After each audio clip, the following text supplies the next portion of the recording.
Shalom bien-aimés dans les Seigneurs. Dans Ruth chapitre 1er, le verset 1er, la Bible nous présente un couple qui avait déménagé de Bethléem pour le pays de Moab. Bien-aimés dans les Seigneurs, or le pays de Moab était un pays maudit par ses ancêtres. Or, quand ce peuple a quitté, ils étaient en nombre de 4. Elimelech, Naomi ainsi que ses 2 fils, Machlon et Kiljon. Ils sont partis à Moab pour s'installer parce que en Bethléem, il n'y avait plus à manger.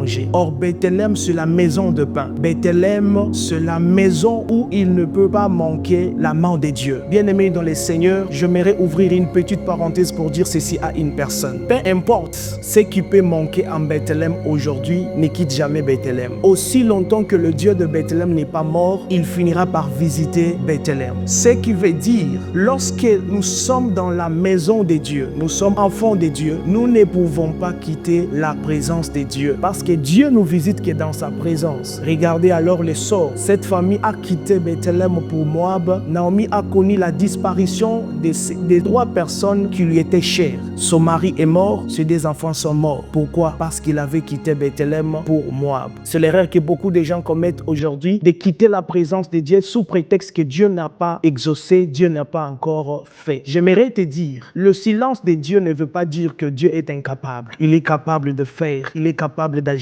mais la Bible nous dit, il est celui qui fait chaque chose bonne à son temps. Attends le temps de Dieu. Le temps de Dieu est un temps précieux, est un temps merveilleux. Ne quitte jamais Bethléem, reste à Bethléem. Même si le pain manque aujourd'hui, mais le Dieu de Bethléem n'est pas mort. Que Dieu vous bénisse.